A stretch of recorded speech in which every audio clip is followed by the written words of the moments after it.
Assalamualaikum warahmatullahi wabarakatuh.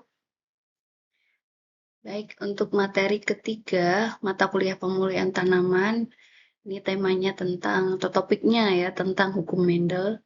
Saya coba sampaikan berupa video, semi PowerPoint dengan video ya. Ini kita ingat kembali, selama pembelajaran 1 semester nanti, mata kuliah pemulihan tanaman ada 8 poin, atau 8 materi, dan untuk kali ini saya mau menjelaskan tentang hukum Mendel. Submateri di hukum Mendel ini ada 5 ya. Yang pertama sejarah Mendel, yang kedua percobaan Mendel, ya percobaan-percobaan yang dilakukan Mendel. Kemudian ada hukum 1 Mendel, hukum 2 Mendel, dan yang terakhir uji G-square. Kita langsung saja ke submateri yang pertama tentang sejarah hukum Mendel. Untuk sejarah hukum Mendel di referensi yang sudah saya bagikan itu ada lebih detail ya. Di sini yang saya jelaskan adalah garis besarnya gitu. Jadi George Mendel ini juga disebut atau kita kenal sebagai bapak genetika. Itu karena beliau ini yang melakukan percobaan yang mengarah pada penjelasan pewarisan sifat gitu. Pada saat itu pewarisan sifat masih belum banyak diteliti. Jadi Mendel menemukan bahwa pewarisan sifat itu menunjukkan pola-pola tertentu. Nah, pola-pola tertentu ini dijelaskan oleh Mendel pada saat itu menggunakan analisis statistik juga gitu. Jadi sudah menggunakan perhitungan secara matematis dan penjelasan secara sains genetiknya. Walaupun pada saat itu masih belum dikenal gen, masih belum dikenal kromosom, masih belum tahu tentang alel atau homozigot, heterozigot begitu ya. Belum ke arah sana kan, tetapi di sini menunjukkan pola-pola tertentu begitu. Dan sebelum percobaan Mendel itu ada pemahaman klasik bahwa sifat anakan atau keturunan ya yang diwariskan itu adalah sifat perpaduan dari tetuanya. Nah, jadi sifat anakan itu peralihan atau perpaduan tadi. Jadi kalau anggapan pada saat itu ya, kalau tetuanya atau orang tuanya tinggi, yang satunya pendek, nah nanti peralihan sedang-sedang seperti itu. Nah, pada saat itu belum banyak penelitian terkait pewarisan sifat.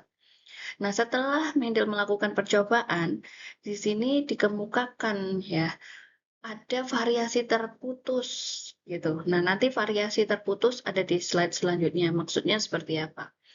Jadi ada variasi terputus yang menunjukkan adanya sifat yang dapat dibedakan dan bukan merupakan campuran.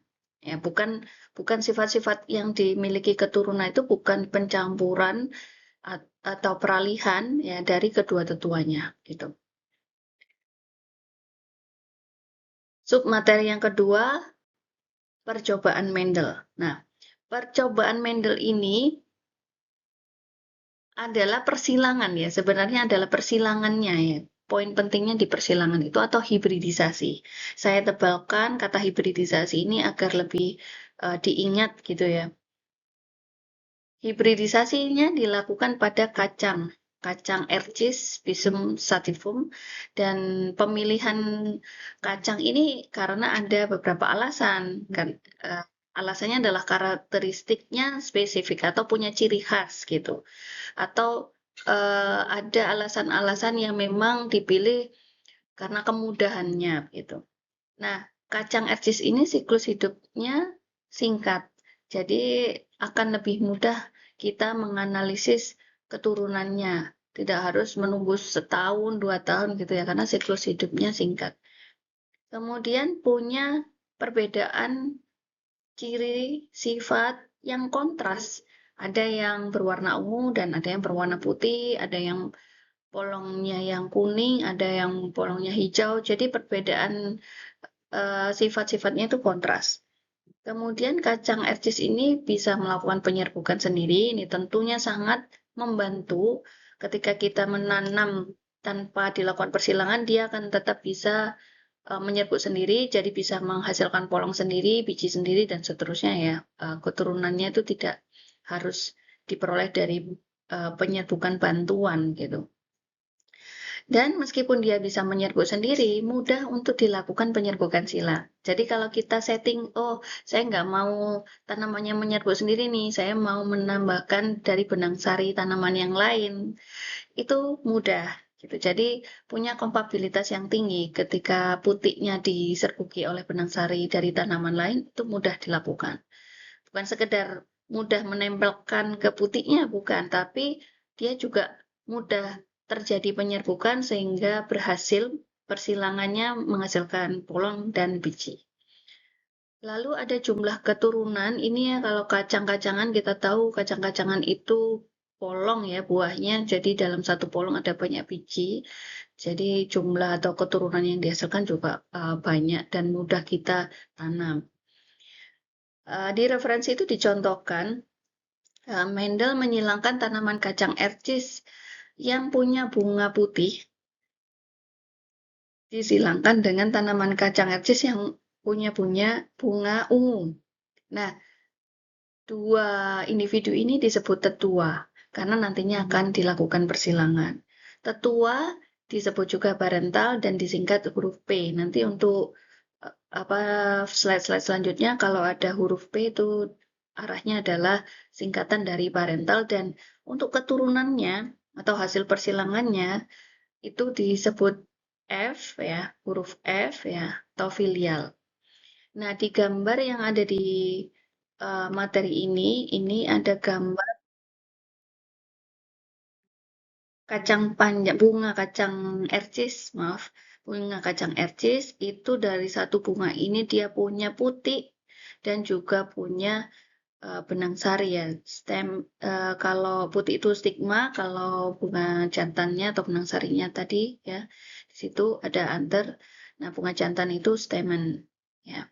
Dan bunga ini mudah sekali untuk dihilangkan bunga jantannya kalau bunga itu dijadikan betina ya.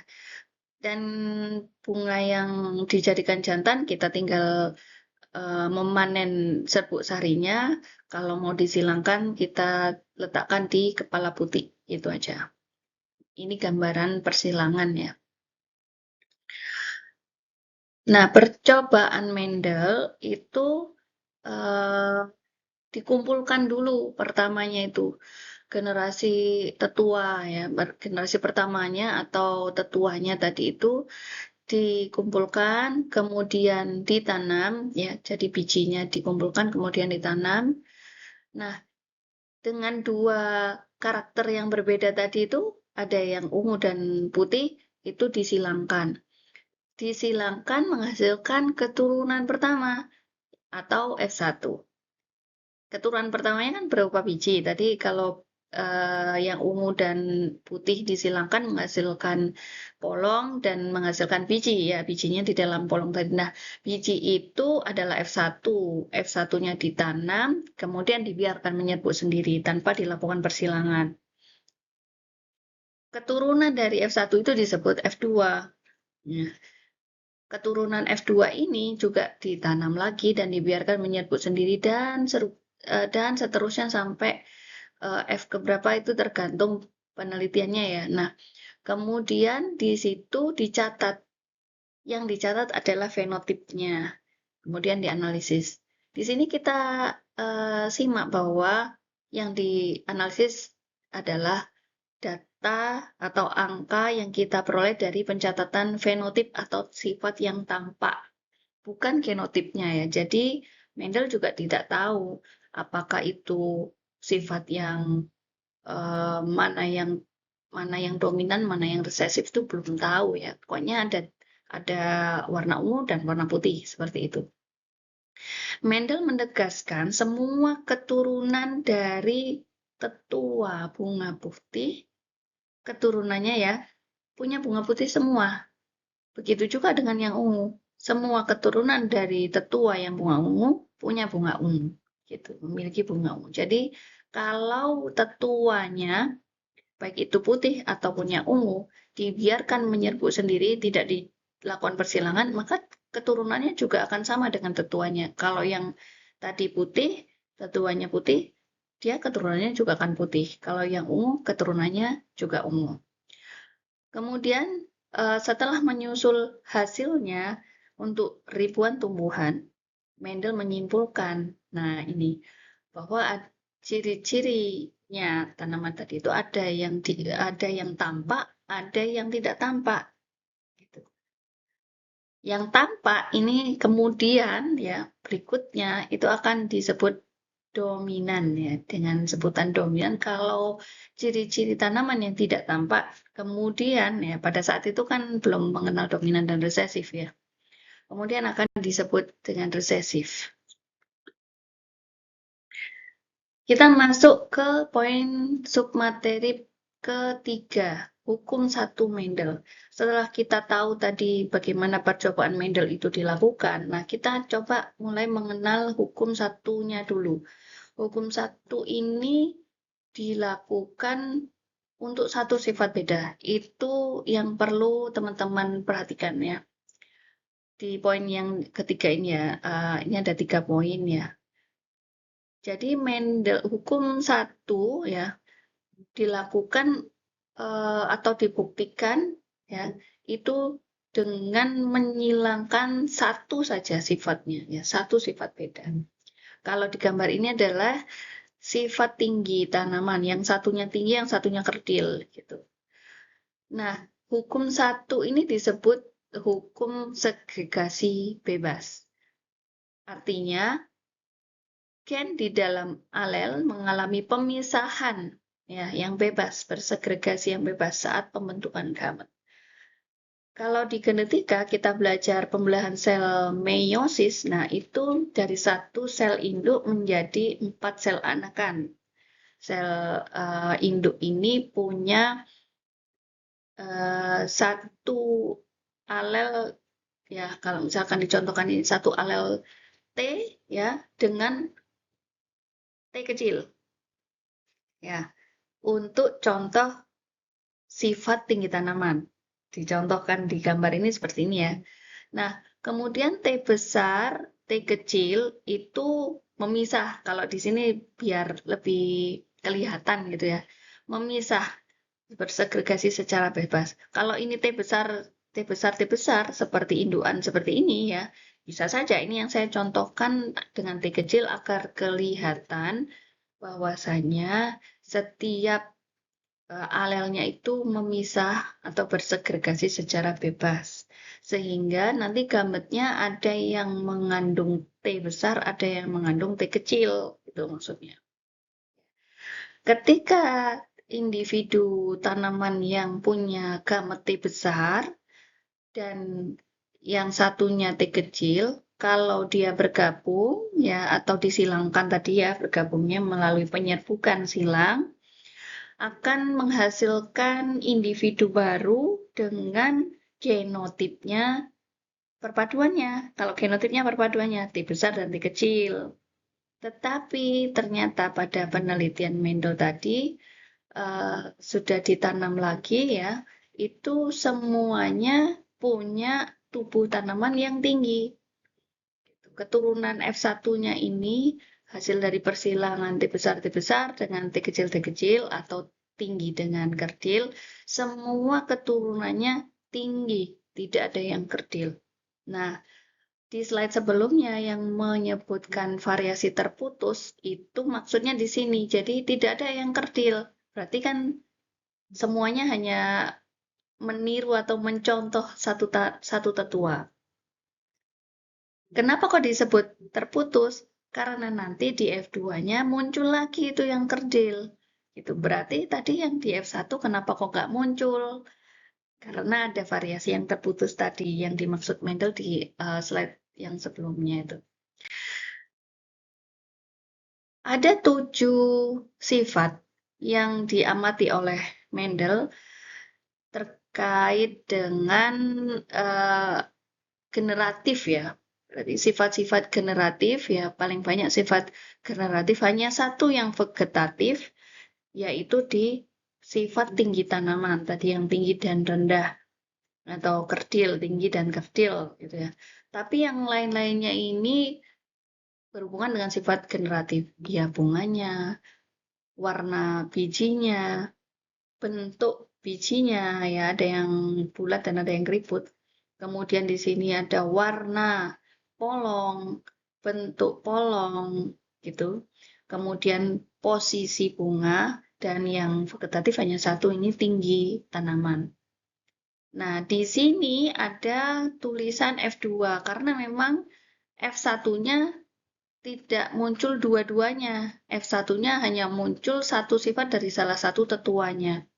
Barulah di F2 atau keturunan kedua, itu baru muncul mana sifat yang dominan dan resesif tadi. Nah, ceritanya Mendel menjatuhkan serbuk sari dari tanaman yang berbunga ungu ke tanaman yang berbunga putih, ke kepala putihnya tanaman berbunga putih. Lalu biji yang dihasilkan tadi ditanam dan ternyata 100% generasinya F1 tadi berwarna ungu semua, tidak ada yang berwarna putih. Artinya sifat bunga putihnya hilang, tidak tampak sama sekali pada generasi F1. Mendel melanjutkan eksperimen dengan membiarkan tanaman F1 menyerbuk sendiri. Jadi setelah disilangkan dari tetua yang pertama tadi, F1-nya hanya muncul satu sifat, ya, dan itu sama dengan salah satu tetuanya, lalu dibiarkan menyerbuk sendiri F1 itu. F1-nya menghasilkan biji, ya, lalu bijinya ditanam, dan ketika ditanam itu mulailah tampak variasinya. Itu. Variasi ini dicatat ada berapa banyak tanamannya yang berbunga ungu dan ada berapa banyak tanamannya yang berbunga putih. Setelah dicatat, ternyata dibuat rasio atau perbandingannya mendekati gitu ya, mendekati dengan rasio 3:1. Dari semua atau dari 7 sifat yang diamati, rasio fenotip ya, rasio fenotipnya mendekati perbandingan 3:1. Nah, ini menarik. Pada saat itu, loh, kenapa bisa seperti ini ya, seragam gitu. Tidak ada yang menyimpang sama sekali, misalkan jadi 2:1, tidak ada, semua rasio fenotipnya mendekati 3:1. Kemudian kita ke submateri yang keempat, hukum 2 Mendel. Hukum 2 Mendel ini juga disebut hukum asortasi bebas atau berpasangan bebas gitu ya. Di sini dinyatakan bahwa pasangan alel dari gen yang berbeda, kalau tadi hanya satu ya, satu sifat beda, ya tinggi tanaman aja atau warna bunga saja. Nah, kalau di sini ada dua gitu. Dari dua sifat itu bisa berpasangan secara bebas. Maksudnya gimana? Di sini ada gambaran, ada dua sifat, yaitu sifat R ini adalah bentuk biji, dan Y ini warna biji. R dari kata round, ya Y dari kata yellow dalam bahasa Inggris ya berarti ya. Nah, di sini sel indukannya, pembelahan meiosis berlangsung sampai membentuk gamet. Gamet inilah yang nanti jadi yang di benang sari dan di butik, gitu ya. Lalu bagaimana maksudnya tadi berpasangan dengan bebas tadi? Gen, kalau sudah punya alelnya, di sini kelihatan bahwa ada yang R besar dan alelnya R kecil. Untuk Y juga gitu, gen Y itu ada alel Y besar dan alel yang satunya Y kecil. Artinya adalah alel itu kan alternatif gen. Kalau ada warna kuning, ada warna yang bukan kuning. Gitu. Di kacang RCS ini warnanya hijau bijinya. Ada yang bentuknya bulat, R besar itu ya, Ada alelnya atau alternatifnya tidak bulat, ya, tapi keriput. Jadi dua sifat yang diamati dua sifat. Pada saat metafase 1, ini diringkas ya, ada meiosis itu ada 4 fase, ya. Tapi di sini yang ditunjukkan pada metafase karena ada pembagiannya tadi atau bersegregasi dan berpasangannya secara bebas tadi. Jadi pada metafase itu semuanya akan mengumpul sendiri-sendiri. Kalau pada saat ini sel tidak aktif membelah, itu kromosomnya bebas gitu ya. Di inti sel itu bebas gitu. Atau di selnya itu bebas. Ketika sudah masuk pembelahan meiosis, maka kromosom-kromosom itu mendekat, saling mendekat gitu ya, dan mengganda, di sini mengganda dan mendekat. Nah, di sini muncul huruf-huruf R besar, R kecil, Y besar, Y kecil. Bisa kita amati bersama di sini gambarnya warna merah dan panjang dibandingkan dengan Y ya. Jadi kalau membedakan antara R dan Y di gambar ini, R-nya panjang dan Y-nya pendek. Lalu untuk membedakan antara yang dominan dan resesif, untuk yang dominan berwarna merah, untuk yang resesif berwarna ungu. Berpasangan secara bebas itu berarti setiap alel itu punya peluang yang sama untuk berpasangan dengan yang alel untuk gen yang berbeda ya, dengan alel mana gitu. Jadi misalkan gen R ya yang resesif, R kecil berarti, itu bisa berpasangan dengan Y kecil, gen berbeda kan, ini gen warna ya. Bisa juga berpasangan dengan Y besar, gitu. Kalau dia berpasangan dengan Y kecil, maka jadinya gametnya nanti isi R kecil dan Y kecil. Kalau R kecil ini nanti berpasangan bebas ya ini ya, bisa dengan Y besar, maka nanti gambarannya seperti ini, R kecil dengan Y besar. Begitu juga dengan yang R besar, bisa berpasangan dengan Y besar atau bisa berpasangan dengan Y kecil. Sehingga gamet yang muncul ya ada 4 jenis gamet gitu. Kalau di ini namanya yang paling terakhir di sini ya, ada R kecil, Y kecil, gamet pertama, gamet kedua R besar, Y besar, gamet ketiga R kecil, Y besar, dan yang terakhir R besar, Y kecil. Hukum 2 Mendel ini dapat dibuktikan menggunakan persilangan dihibrid. Kalau tadi monohibrid ya yang hukum 1, kalau yang hukum 2 dihibrid atau dua sifat beda. Jadi ini gambarannya atau ilustrasinya untuk biji yang bulat dan berwarna kuning dan biji hijau keriput gitu ya. Pada saat Mendel melakukan penelitian atau percobaannya, beliau tidak tahu mana itu dominan dan mana yang resesif. Siapa tahu yang dominan itu yang hijau gitu ya. Intinya dicatat, pada saat itu dicatat ada sifat kuning bulat dan ada sifat hijau keriput gitu. Nah, ketika dilakukan percobaan dan menghasilkan keturunan dan setelah dicatat dianalisis, barulah kelihatan ada yang dominan dan resesif tadi. Di sini Mendel melakukan persilangan antara biji bulat kuning, ya ini, dengan biji kisut hijau yang berwarna hijau ini. Dan semua ini yang di huruf P ini berarti parentalnya ini dijadikan indukan. Gitu, indukannya ini disebut dengan P. Gitu. Kemudian setelah disilangkan akan muncul anakannya ya, anakannya dan anakan itu semuanya bulat kuning. Kenapa kok bulat kuning? Tidak ada hijaunya. Nah, pada saat itu juga dianggap itu ada ciri yang tidak tampak dan ciri yang tampak tadi ya. Bisa disimpulkan hijau kusut tadi ciri yang tidak tampak atau yang resesif. Begitu kesimpulannya Mendel pada saat itu.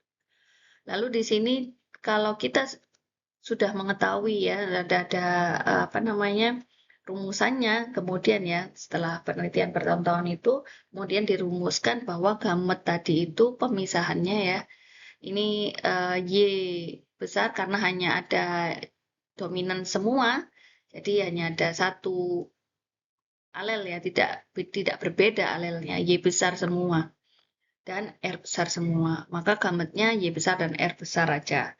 Lalu yang hijau keriput ini juga Y kecil dan R kecil. Ketika gamet-gamet tetuanya ini bertemu, maka keturunannya menjadi Y besar Y kecil, R besar R kecil. F1 menyerbuk sendiri. Nah, ini dibiarkan menyerbuk sendiri, tidak ada terjadi persilangan. Maka gametnya juga sama berarti. Di sini gambaran gametnya seperti di slide yang sebelumnya. Ketika dia berupa heterozigot, ya, kalau yang ini homozigot, genotipnya heterozigot, maka diperoleh 4 alternatif ya gamet. Ya, gametnya ada Y besar, Y R besar, ada yang Y besar R kecil, Y kecil R besar, dan ada juga yang Y kecil R kecil. Ini sama dengan slide yang sebelumnya tadi. Nah, kalau ini diletakkan pada Punnett square seperti ini, maka akan kelihatan keturunannya, kemungkinan keturunannya punya sifat apa. Yang diwakili dengan gambar-gambar ini adalah fenotipnya ya, sifat yang tampak, sifat yang bisa kita lihat. Tetapi yang di bawahnya yang berupa tulisan ini, sekali lagi saya ingatkan ini genotip. Dan genotip ini tidak bisa kita lihat, kita tidak bisa tahu di dalam gen itu apakah benar seperti ini, maksudnya tidak bisa kita lihat dengan mata kepala, itu namanya genotip. Genotip adalah susunan gennya, kemungkinannya seperti ini. Di sini terlihat ada tipe rekombinan, artinya rekombinan ini tidak sama persis dengan tetua. Tetuanya yang bulat kuning dengan hijau keriput ternyata muncul keturunan yang perpaduannya bulat tapi warna hijau dan keriput tapi warna kuning. Jadi tidak ada dua sifat itu di tetuanya. F2 yang yang dihasilkan dari F1 tadi menunjukkan sifat yang bervariasi dan ada 4 sifat. Ya, fenotipnya ada 4 yang berbeda dengan rasionya berbeda dari hukum 1 Mendel. Kalau hukum 1 Mendel adalah 3:1 rasio fenotipnya, kalau di hukum 2 Mendel rasio fenotipnya menjadi 9:3:3:1. Nah, bagaimana perbandingan ini diperoleh? Kok tiba-tiba ada angka seperti ini? Itu dari data yang dicatat, data keturunan F2 yang dicatat itu untuk kuning bulat ada 315, hijau bulat ada 108, kuning keriput 101, dan hijau keriput ada 32. Setelah dibuat persentase ya, ini dirasiokan, maka ada 16 gitu ya. Kalau di ini kan ada 16 dalam 100% itu adalah 16. Kemudian kalau yang tadi hijau kuning, kalau yang kuning bulat maksud saya, yang 315 tadi itu 9 dari 16 bagian gitu ya. Jadi makanya nanti jadi 9331 tadi perbandingannya diperoleh dari angka keturunannya, berapa jumlah keturunannya tadi. Kemudian yang hijau bulat 3 dari 16, kuning keriput 3 dari 16, dan yang terakhir hijau keriput 1 dari 16. Gitu.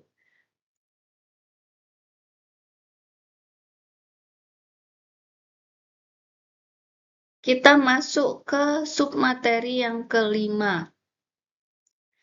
Tadi kita cerita tentang hukum 1, hukum 2 Mendel.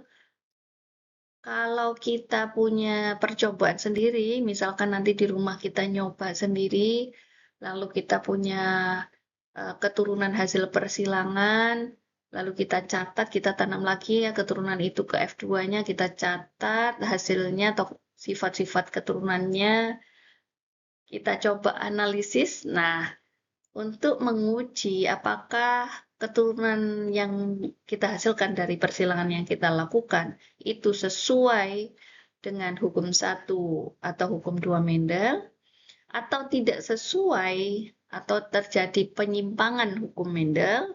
Nah, itu bisa kita uji dengan namanya uji chi-square. Uji chi-square ini tidak hanya di genetika, tidak hanya di pemuliaan. Jadi ini adalah uji statistik non-parametrik yang digunakan untuk menguji perbedaan antara frekuensi yang diamati, yang kita lakukan di lapang tadi, dengan frekuensi yang diharapkan. Jadi ini untuk semua kegiatan yang menggunakan statistik bisa dilakukan, gitu ya. Tetapi untuk uji chi-square yang dalam genetika ini digunakan untuk membandingkan rasio genotip atau fenotip hasil observasi dari persilangan ya dengan hasil yang diharapkan secara teori. Secara teorinya tadi hukum 1, hukum 2 Mendel. Jadi kalau kita punya persilangan sendiri, lalu kita data, kita mau menganalisis apakah hasil persilangan yang kita lakukan sesuai secara teori atau tidak sesuai secara teori, itu kita uji menggunakan uji chi-square. Kalau tadi tidak sesuai pun ya, pasti ada penjelasan-penjelasan ilmiahnya. Nah, nanti ada juga materi yang ini nanti sifatnya tambahan juga ya, karena sebenarnya masuk di genetika. Ada penyimpangan hukum Mendel, artinya tidak sama dengan rasio 3:1, juga tidak sama dengan yang 9:3:3:1, tetapi memenuhi syarat yang lainnya gitu, perbandingan yang lainnya, dan itu ada penjelasannya. Jadi ada epistasi, ya menutupi dengan catatan dia bersama dengan gen yang lain gitu. Nah, itu ada dalam genetika. Uji chi-square ini kalau kita belajar tentang teori kemungkinan atau teori peluang itu maksudnya ke arah sana ya sebenarnya. Teori kemungkinan atau teori atau peluang ya ini biasanya diajarkan waktu masih di SMA, itu menentukan rasio yang diharapkan dari tipe persilangan genotip yang berbeda. Kalau yang dasar ya teori peluang itu misalkan kita punya satu koin, ya kan, masih ingat ya, ada satu koin itu punya 2 sisi. Nah, sisi gambar atau sisi yang satunya ya.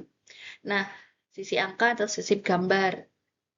Apakah atau berapakah peluang munculnya satu sisi gambar tadi atau berapakah peluang munculnya sisi angka gitu.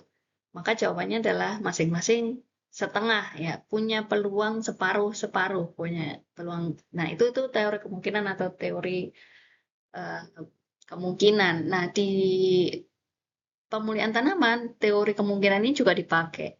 Tetapi lebih dari situ, itu berbeda dengan uji chi-square. Kalau ini, uji chi-square ini, apakah sesuai dengan yang diharapkan, gitu. Dengan diharapkan itu artinya ada hubungannya, nggak ada sesuai dengan teori, enggak, gitu. Uji chi-square seperti itu. Kalau teori kemungkinan atau teori peluang tadi dalam pertanian, dalam hal ini pemulihan tanaman, misalkan di sini kita menanam padi, maka peluang tumbuh padi 100%, tapi tidak mungkin tumbuh kacang, gitu kan ya. Nah, itu peluang ya. Terus kalau misalkan yang peluang mutlak tadi ya, kalau peluang yang tidak mutlak, kalau kita menanam tomat, hasil persilangan dari tetua buah merah dan buah ungu, misalkan ada tanaman tomat ungu, maka peluang tomat buah merah peluangnya antara 0 sampai 100%. Itu peluang ya. Bukan tidak mungkin seperti itu. Kalau peluang mutlak itu adalah pasti seperti itu. Kalau tanam padi pasti tumbuhnya padi. Kalau tanam padi tidak mungkin tumbuh kacang atau tumbuh tomat dan seterusnya. Jadi kemungkinan itu adalah jumlah kejadiannya dibagi dengan total jumlah kejadian. Sama seperti tadi yang koin, ada 2. Jadi kalau jumlah total atau total jumlah kejadian di koin adalah 2, tapi kalau kemungkinan itu kan jadinya jumlah kejadian muncul angka hanya 1, karena hanya satu sisi aja yang ada angkanya. Berarti 1/2 seperti itu. C square atau C kuadrat ya, kalau dilambangkan itu adalah, maaf ini harusnya angka 2-nya ini seperti bentuk kuadrat ya di atas ya. Fungsinya menguji apakah data yang diperoleh menyimpang dari rasio yang diharapkan, hukum 1 Mendel atau hukum yang 2 Mendel. Lebih dari itu ada yang namanya epistasi tadi, apakah juga bisa digunakan uji C square ini. Misalkan 12 dibanding 4, ada pengujian yang seperti itu ya. Apakah sesuai dengan rasio yang 12/4? Ada seperti itu. Taraf nyata, kita juga biasa dirancap ya, adalah 5% ini artinya nilai kemungkinan 5% dianggap sebagai batasan untuk menerima atau menolak hipotesis. Kalau C kuadratnya atau C square C square hitungnya kurang dari C square-nya tabel, untuk yang 5% tadi artinya penyimpangan rasionya tidak nyata. Gitu. Kalau dia melebihi C square tabelnya, maka penyimpangan rasionya nyata. Nah, penyimpangan bisa terjadi karena faktor tertentu, bukan karena kebetulan. Kita coba di sini contoh langsung ya, contoh. Contoh soal yang pertama, misalkan persilangan monohibrid. Nah, berarti kalau ada kata-kata monohibrid, kita mau mengharapkan rasio yang 3/1. Persilangan monohibrid antara tadi kacang kapri berbunga, kacang RCS tadi ya, berbunga merah yang dominan dengan berbunga putih. Diperoleh 290, tidak bulat 300 ya. Lalu tanaman ini ya, itu ternyata yang 290 itu yang merah dan yang 110 adalah yang putih. Setelah disilangkan itu seperti itu. Total populasinya berarti dijumlahkan ya, 290 ditambah 110 berarti keturunan yang ditanam adalah 400. Dari 290 berwarna merah, dari 110 berwarna putih. Nah, berdasarkan hipotesisnya, kalau yang diharapkan adalah merah banding putih itu 3/1. Kita mau uji pakai uji C square. Uji C square kita buat tabel. Di tabel ini kita punya kelas, artinya ini sifat yang kita data tadi, ada merah dan putih. Lalu yang O, kolom O ini adalah yang kita amati, observe, atau yang kita dapatkan tadi angkanya. Kemudian yang expected adalah yang diharapkan, gitu. Kemudian deviasi ini adalah simpangannya, koreksi D ini juga koreksi dari simpangannya. Lalu ada kolom yang D kuadrat ini berarti dari yang koreksi D ini dikuadratkan. Lalu D kuadrat dibagi E ya, ini menghasilkan nanti di sini ya, di total itu C kuadratnya berapa gitu. Nah, C kuadrat atau C square tadi ada yang dihitung dan ada yang ditabel.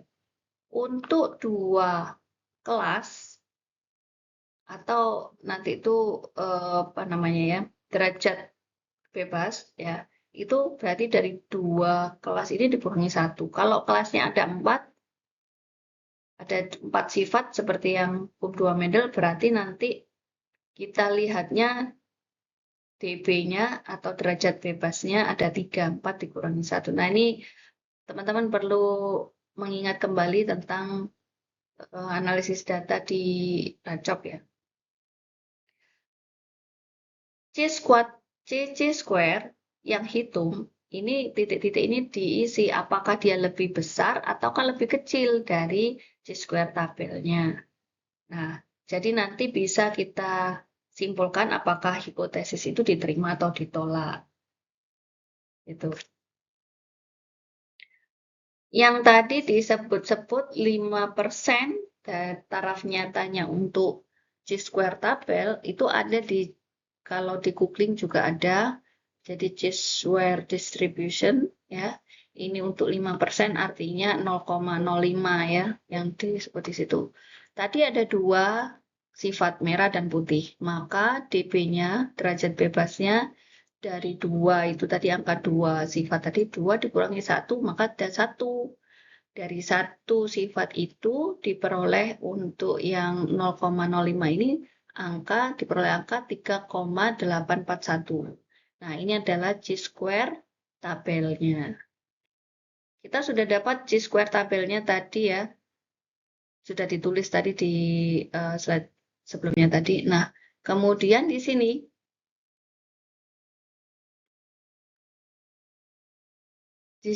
tampak ya, sudah diisi tabelnya. Merahnya 290, kita mengamati ada 290 tanaman ya. Yang putih ada 110 tanaman. Totalnya adalah 400. Expected atau yang diharapkan, kalau tanamannya segini ya, itu 3:1-nya adalah yang merah 300, yang putih 100. Itu. Kemudian di sini deviasi itu adalah simpangannya. Simpangannya harusnya 300 kan? Dan di sini ternyata kita amati hanya 290, berarti menyimpang 10.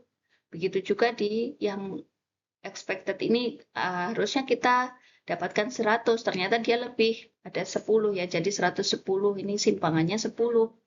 Kita tuliskan di sini. Lalu koreksi D-nya itu nilai mutlak ya. Dikurangi 0,5. Jadi masing-masing ini ya, 10 ini dikurangi 0,5 jadi 9,5 dan 10 yang ini juga 9,5. Lalu dikuadratkan. Dikuadratkan ketemunya 90,25 karena sama angkanya jadi ini juga sama. Lalu yang membedakan adalah ketika D kuadrat ini dibagi dengan E-nya ini. Ya kan expected-nya. 90,25 dibagi 300. Lalu yang di bawah ini yang putih ini 90,25 dibagi dengan 100. Dapatnya angkanya di sini. Yang merah 0,30, yang putih 0,90.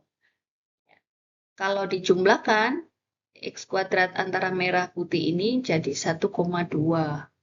Gitu. Nah, 1,2 ini adalah C kuadrat yang hitung.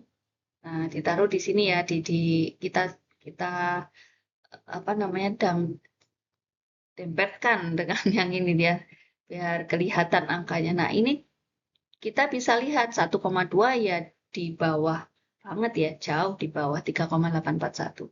Maka hipotesisnya ini diterima, artinya penyimpangan rasionya tidak nyata. Kenapa? Maksudnya gimana sih? Tadi kan 290, harusnya kan 300.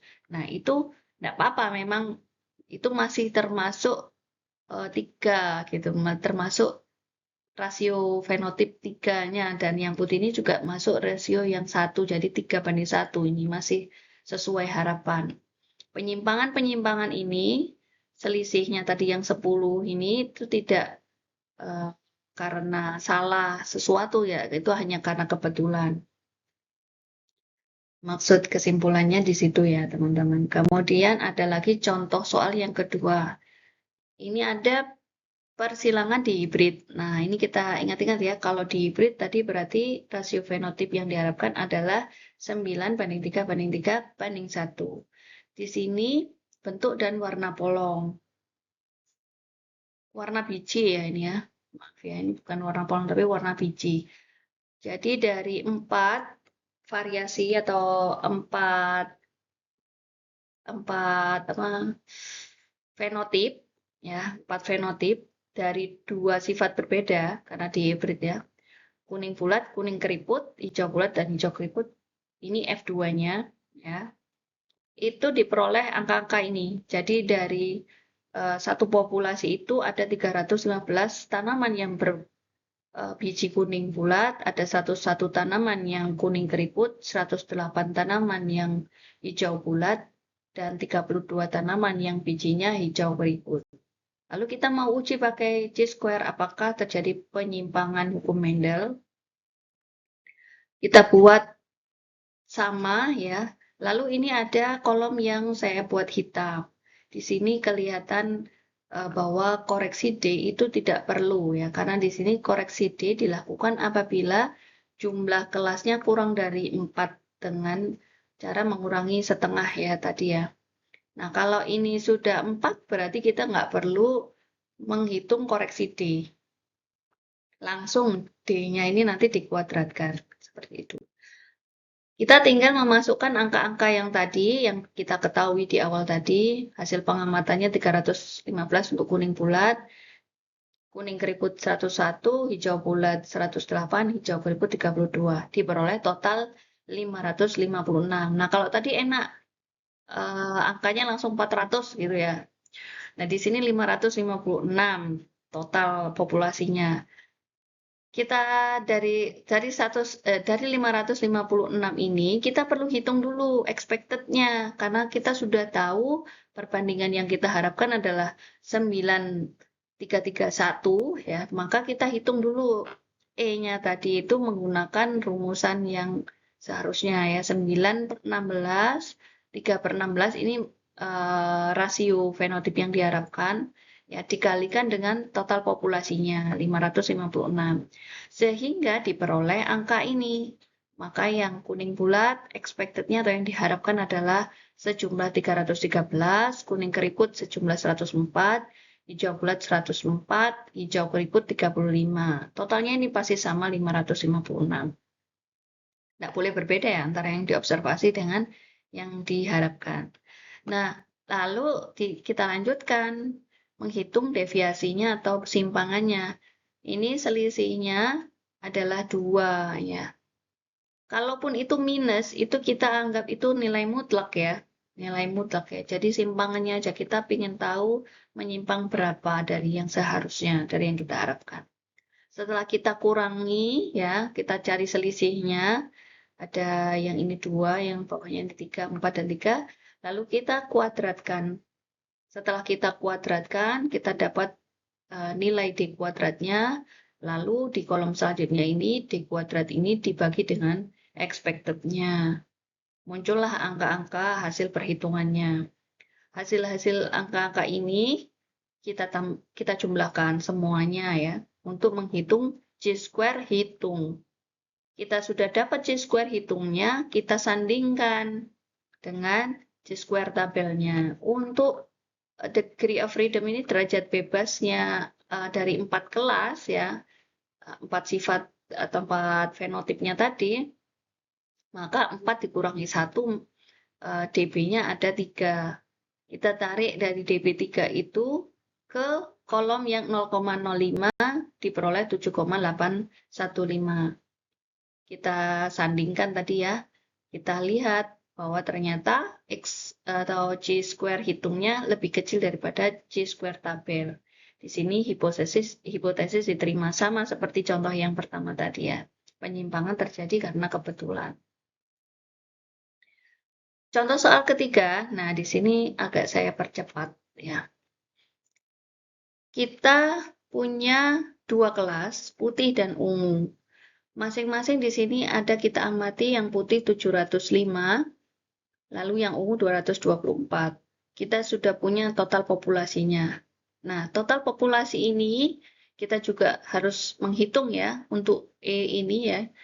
Ketika kita hitung karena di sini rasio yang diharapkan adalah 3/1, maka cara menghitung yang putih ini 3/4 ya dikali 929. Dapat angka 697. Untuk yang ungu, berarti 1/4 dikalikan 929. Dapat angka 232. Kita hitung deviasinya atau selisihnya antara 705 dengan 697 ini ada 8. Begitu juga yang ungu, deviasinya ada 8. Karenanya ada 2 kelas, artinya kurang dari 4, maka kita perlu menghitung koreksi D-nya. Koreksi D-nya berarti 8 dikurangi setengahnya, ya, maksudnya dikurangi dengan 0,5 maksud saya. Maka jadi 7,5. Begitu juga yang ungu. Lalu dikuadratkan, mendapatkan angka 56,25 masing-masing ya karena sama. D kuadrat ini kita bagi atau ini ya dengan E expected-nya. Maka akan ketemu jumlahnya atau angkanya 0,081 dan yang ungu ini 0,242. Chi-square hitungnya kita jumlahkan semuanya ini menghasilkan angka 0,323. Lalu kita sandingkan tadi sama ya nilai X, nilai C kuadrat tabel ada 3,841 dan ini jelas Chi-square hitung lebih kecil dibandingkan Chi-square tabel. Maka ini hipotesisnya diterima. Contoh soal yang terakhir adalah contoh yang keempat ini menggunakan rasio 9331. Ini juga saya percepat. Nah, di sini ya, di tabelnya saja kita masukkan tadi yang yang kita amati dengan sifat panjang merah ada 258, panjang putih ini 105, pendek merah 96, dan pendek putih 21. Total populasinya 480. Caranya sama untuk menghitung E atau expected-nya, lalu kita hitung deviasinya, selisih antara 298 dengan 270, ya. Semuanya sudah dihitung baru kita kuadratkan. Hasil D kuadrat ini kita bagi dengan expected-nya menghasilkan angka yang paling di kolom yang paling akhir ini. Lalu kita jumlahkan. Chi-square hitung. Ketemu 6,13 dan di sini juga masih diterima karena untuk Chi-square tabelnya 4 sifat ya. Tadi DB-nya adalah 3, itu ketemu 7,81. 6,13 masih di bawah dari 7,81. Dan yang perlu diingat, antara deviation ini, kolom yang di sini dengan deviation kuadrat ini tidak ada dekoreksi. Ya, ini langsung saya hilangkan kolomnya. Tidak ada pengurangan 0,5 untuk angka deviasinya. Materi hukum Mendel sampai di sini dulu. Untuk pertanyaan kita lanjutkan di grup WA. Terima kasih. Wassalamualaikum warahmatullahi wabarakatuh.